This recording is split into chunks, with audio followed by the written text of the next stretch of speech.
넘어지는 장면이 나옵니다. 이 넘어지고 쓰러지는 장면이 나오는데 그 아브라함을 하나님이 어떻게 다시 세워서 어떻게 복받은 자로서의 삶을 살아가게 만드느냐, 이게 중요한 거예요. 우리는 예수 믿는 하나님의 자녀, 왕같은 제사장이 넘어지지 않는다? 아닙니다. 날마다 넘어집니다. 날마다 쓰러지는데 아브라함처럼 쓰러져도 다시 일으켜서 세우시고 쓰시는 하나님이 바로 저와 여러분의 하나님인 줄 믿으시기 바랍니다. 그래서 오늘 이 믿음의 조상, 하나님께 복받은 자, 믿음의 영웅이 왜 실패했느냐 살펴보고 하나님이 어떻게 또 회복시켜 서셨느냐 살펴보면서 은혜 받는 시간 되기를 바랍니다. 첫째로 믿음으로 가는 길에도 고난이 있다는 것을 알아야 된다는 거예요. 우리 창세기 12장 10절 한번 살펴봅니다. 시작. 그 땅에 기근이 있으므로 아브라함이 애굽에 우겨하려 하여 그리로 내려갔으니 이는 그 땅에 기근이 심하였습니다. 아멘. 자, 여러분, 창세기 12장 1절에 하나님이 갈대아우로 그 큰 도시에서 아브라함에게 떠나라 그랬어요. 그래서 하나님 믿고 떠났습니다. 그러니까 이제 갈대아우를 떠나가지고 하란에 갔다가 아버지가 죽을 때까지 거기 있다가 마침내 목적지인 가나안 땅으로 하나님이 인도하니까 갔어요. 가면은요, 가나안 땅에 기근이 있다가도 아브라함이 가면 풍년이 돼야지. 그래 하나님이 주신 땅 아닙니까? 갔는데 마침 그 해에 큰 기근이 들이닥쳐서 하나님이 명한 곳인데, 하나님이 가라 그런 곳인데 거기 풍요가 기다리는 게 아니라 기근이 기다리고 있었다는 거예요. 여러분 좀 이상하지 않습니까? 우리 예수 믿는 사람들이 잘 알아야 됩니다. 우리가 하나님께서 주신 축복의 약속을 받고 가는 길에, 믿음으로 가는 길에, 하나님과 동행하며 가는 길에, 하나님이 가라 해서 가는 길이에요. 가는 그 길에 고난이 있을 수가 있다는 거예요. 여기에 시험에 걸려서 왜 하나님과 함께 가는데, 하나님 명령하고 그래서 순종하고 가는 길인데 왜 고난이, 환난이 왜 기다리냐, 뭐 잘못된 거 아니냐, 그 시험 들지 말라는 거예요. 시험을 이겨야 그 다음 복이 기다리고 있는 줄로 믿으시기 바랍니다. 시험 친 후에 하나님께서 합격하면 복을 주시는 하나님이라는 거예요. 그래서 우리가 고난은 우리를 성숙시키는데 하나님이 고난을 쓰신다 생각해야 됩니다. 욥기 23장 10절에 보면 하나님께서 너의 가는 길을 내가 안다 그랬어요.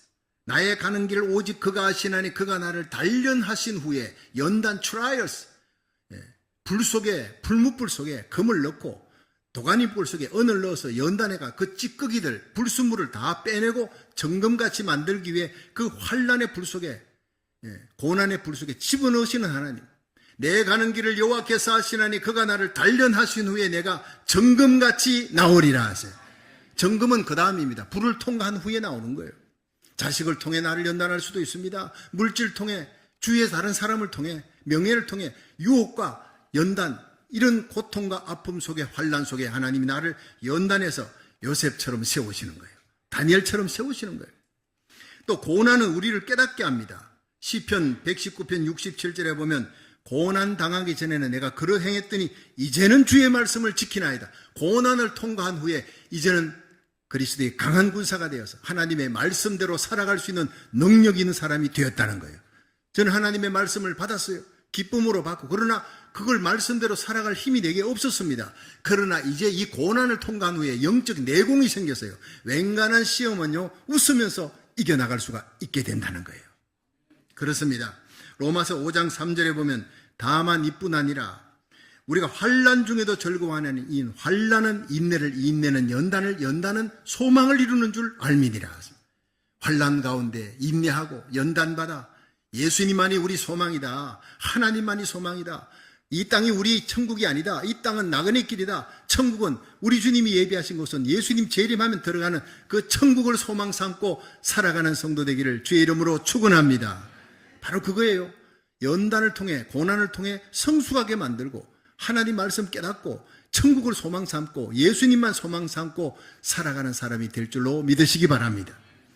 마태복음 8장 23절에 보면 예수님이 제자들을 데리고, 야 얘들아 바다 건너가자, 갈릴리 바다 건너서 가자, 주님이 명령하셨어요.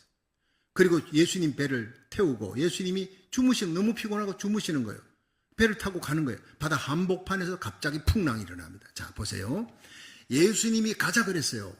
예수님 명령 반대쪽으로 가는 게 아니라 예수님과 함께 갑니다. 예수님 명령 따라갑니다. 예수님과 동행하며 가는 길인데 왜 풍랑이 일어납니까? 똑같은 얘기 아니에요. 갈대아우르를 떠나라. 내가 네게 지시할 땅으로 가라. 가나안 땅에 갔으면 문제는 없어야지. 왜 문제가 생깁니까? 기근이 왜 생깁니까? 똑같은 얘기입니다. 예수님과 함께 주님의 명령 따라가는 그 길에 환란의 풍파가 들이닥치는 거예요. 그때 여러분 의심하지 말라는 거예요. 제자들은 막 풍랑이 일어나고 배가 뒤집어지게 생겼으니까 물이 막 배를 덮치려니까 물을 막 퍼냅니다. 정신없습니다. 비명을 지르고 예수님은 안 보이는 거예요.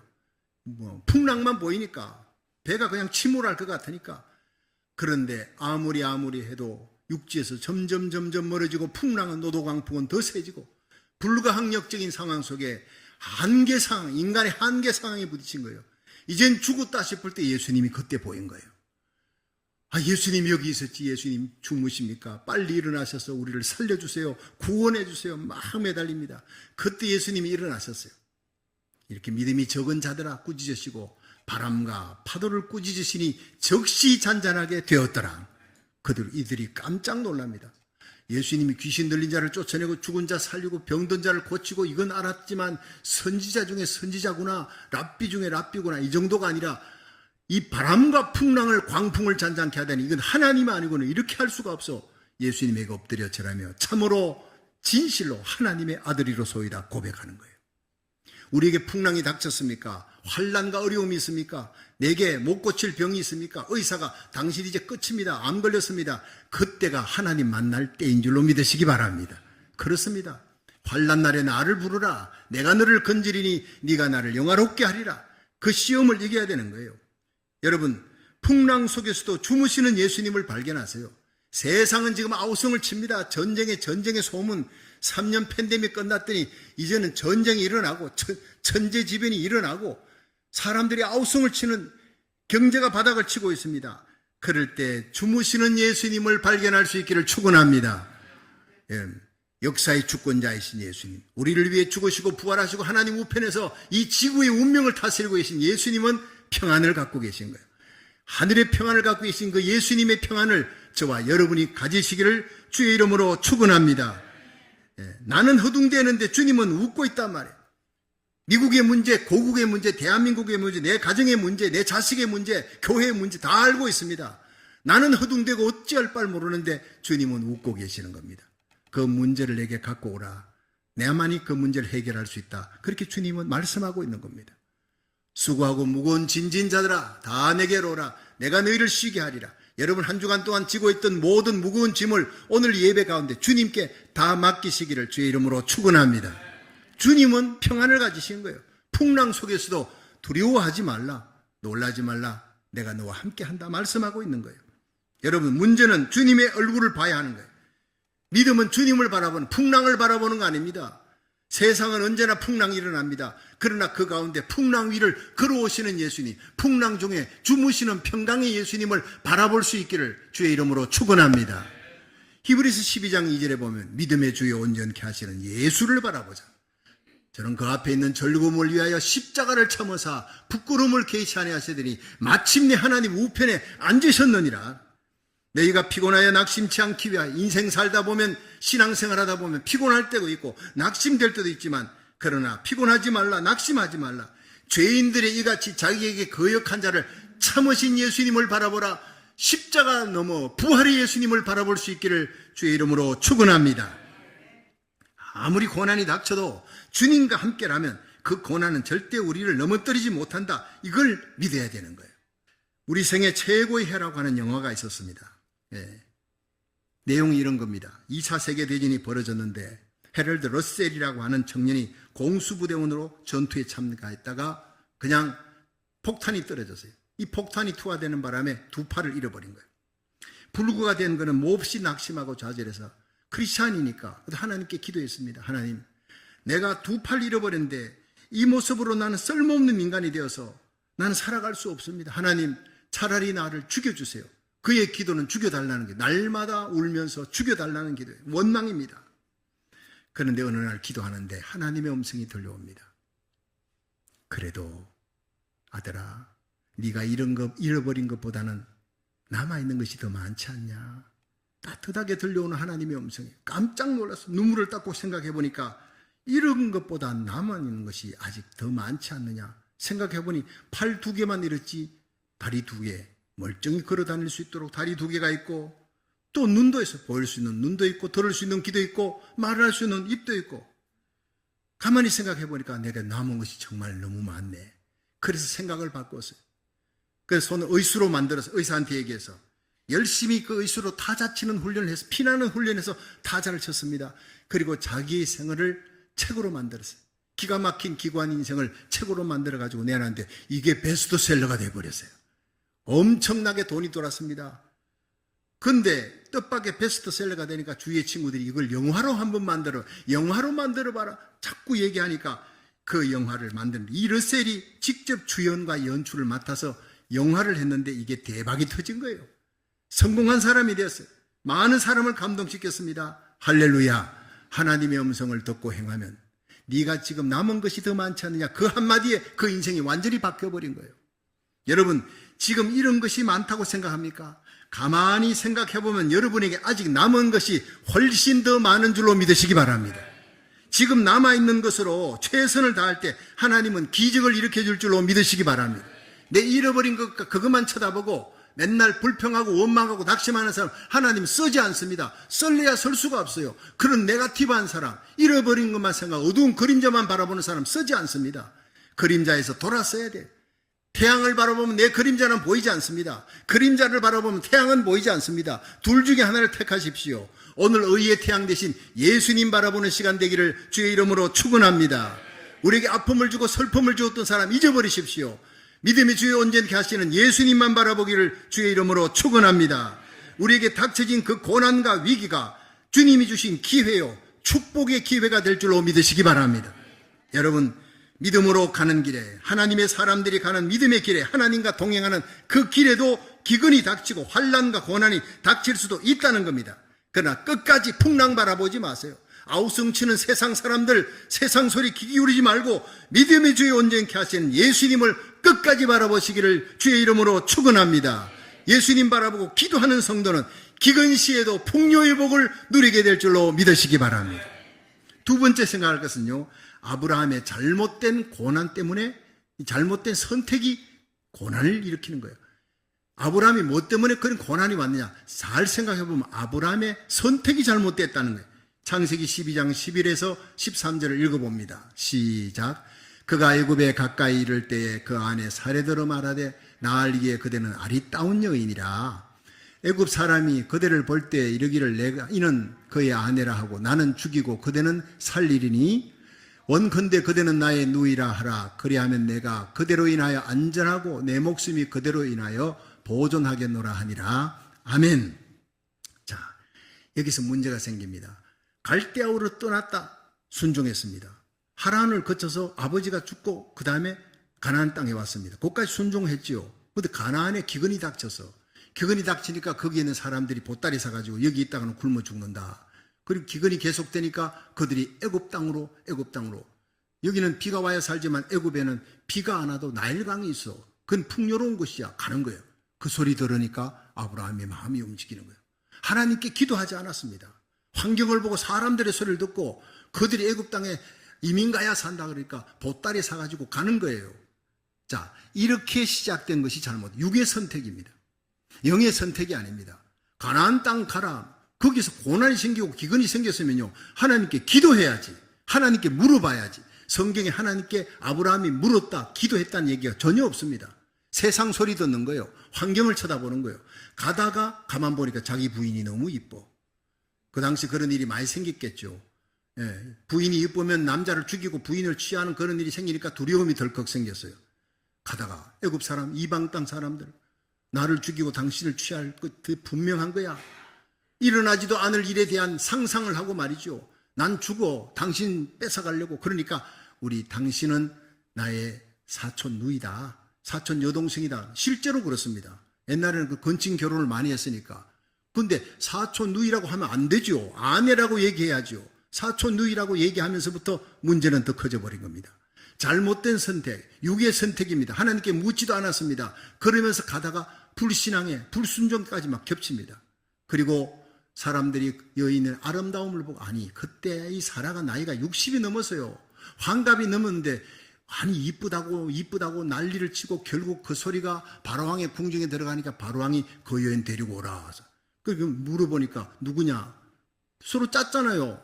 아브라함하고 이 사례 둘이서 어떻게 했습니까? 서로 사촌 오빠다, 여동생이다 이렇게 하자. 우리는 부부간이다. 절대 얘기하면 나 죽어. 그렇게 짰기 때문에 그 얘기 그대로 했더니 신하들이 아유 그러면 바로 막 부인으로 모셔도 됩니다. 바로왕이 엄청난 금은 보화를 주고 양떼 소떼를 주고 종들까지 주고 그리고 사례를 넘겨버린 거예요. 그 저는 항상 최초의 성경에 나타난 인신매매단 단장 아브라함 그렇게 얘기합니다. 물론 유머로 얘기하지만 자기가 팔려고 판 게 아니라 그렇게 돼버렸잖아요. 육적인 선택, 잘못된 선택, 인간이 두려워서 그렇게 했기 때문에 그 두려움은 더 큰 두려움을 갖고 거짓말은 더 큰 거짓말을 낳잖아요. 결국에는 바로왕의 품에 들어갑니다. 이 기가 막힌 상황 속에서 이 아브라함이 그날 밤 잠을 잤겠습니까? 잠 못 자는 겁니다. 자기 실수로 이런 일이 벌어졌습니다. 그렇지만 하나님께서 그 실수를 변하여 하나님 앞에 진심으로 회개할 때 다시 회복시키시는 역사가 하나님의 은혜로 일어날 줄로 믿으시기 바랍니다. 이건 조금 이따 얘기하도록 하고 여기 중요한 것은요. 살고 죽는 것은 하나님의 손에 달렸는데 자기 목숨 살자고 자기 부인을 부인이라 하지 않고 여동생이라 사촌 여동생이다 누이다 이렇게 속였던 거짓말한 거 세상과 타협하는 거예요. 하나님과 타협해야 되는데 하나님 눈치 보지 않고 사람 눈치 봤어요. 왕과 바로왕과 타협하고 아내 빼앗기는 부끄러움을 당하는 거예요. 여러분 그리스도인들이 이 땅에 심은 대로 거두는 겁니다. 우리가 믿음으로 살면 믿음으로 영광의 길 가게 되고 불신앙 불순종으로 살면 거기에 대한 부끄러움이 기다리고 있는 것을 분명히 알아야 되는 거예요. 어떤 선택을 하든지 간에 그 사람의 선택에 따라 영광과 수치가 주어진다는 것을 우리는 분명히 알아야 됩니다. 반드시 우리 성도들은 믿음의 길, 의로운 길, 하나님의 영광의 길, 십자가의 길을 걸어갈 수 있기를 주의 이름으로 축원합니다. 1912년 4월 14일 타이타닉호가 빙산에 부딪혀 1514명이 죽었어요. 겨우 710명이 구조되었는데 당시에 이 타이타닉의 2등 항해사 이름이 찰스 레이틀러라는 이 찰스 레이틀러는 구조된 성격을 책임지기 위해서 선원들 중에 유일하게 살아남은 사람.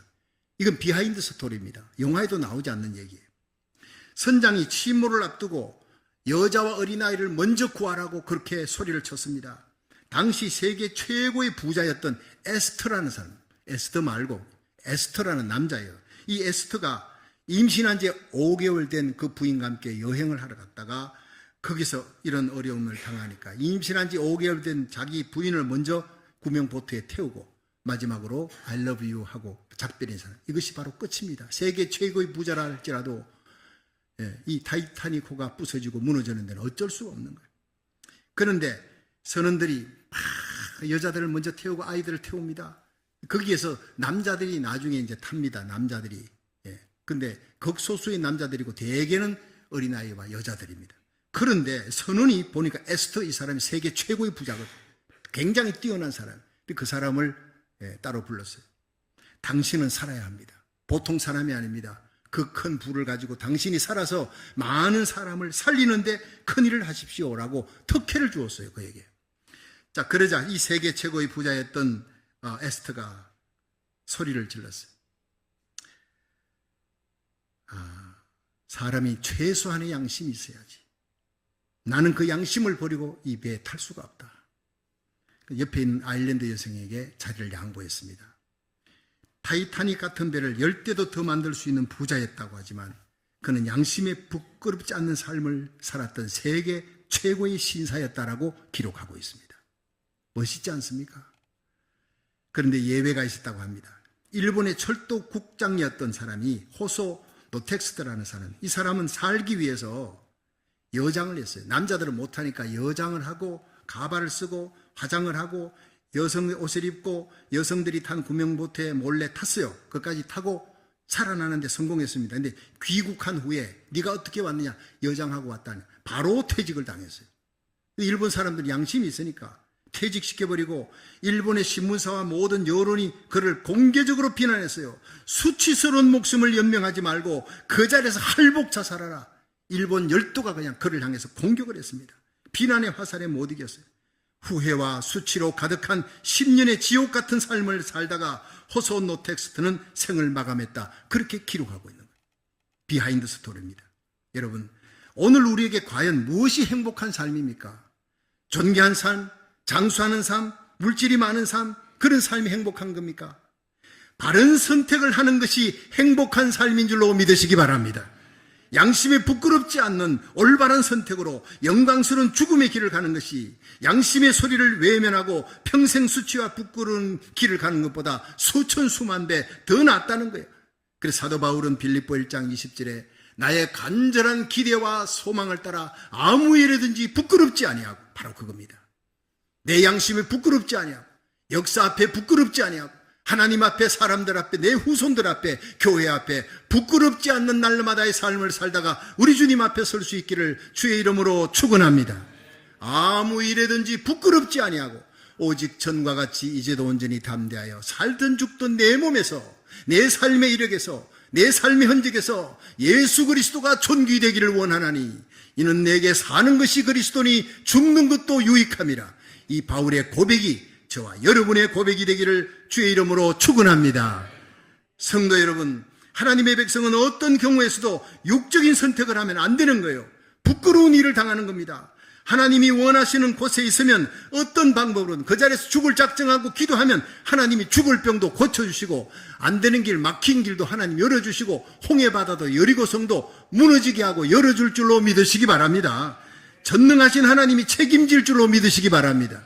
아무리 힘든 상황이 닥친다 해도 성도가 하나님께 엎드려 죽을 작정하고 불태전의 믿음으로 기도하면 수르보니게 여인의 기적이, 히스기야의 죽을 병도 고치는 기적이 그곳에서 일어날 줄로 믿으시기 바랍니다. 죽을 문제도 살 길이 열리는 거예요. 창세기 12장에 보면 아브라함처럼 우리가 한순간 잘못된 선택으로 실수해도 전심으로 회개하고 하나님께 돌이키면 하나님이 회복시켜 주시는 역사가 일어나게 하실 줄로 믿습니다. 역대하 7장 14절에 하나님이 약속합니다. 내 이름으로 일컫는 내 백성이 그 악한 길에서 떠나 스스로 겸비하고 기도하여 내 얼굴을 구하면 내가 하늘에서 듣고 그 죄를 사하고 그 땅을 고칠지라 했어요. 우리가 겸손하게 자기를 낮추고 목숨 걸고 하나님께 하나님의 얼굴을 찾고 하나님의 얼굴을 구하고 눈물 흘려 회개하고 기도하면 반드시 하나님의 손으로 고치시고 회복시키시는 부흥의 역사가 일어날 줄로 믿으시기 바랍니다.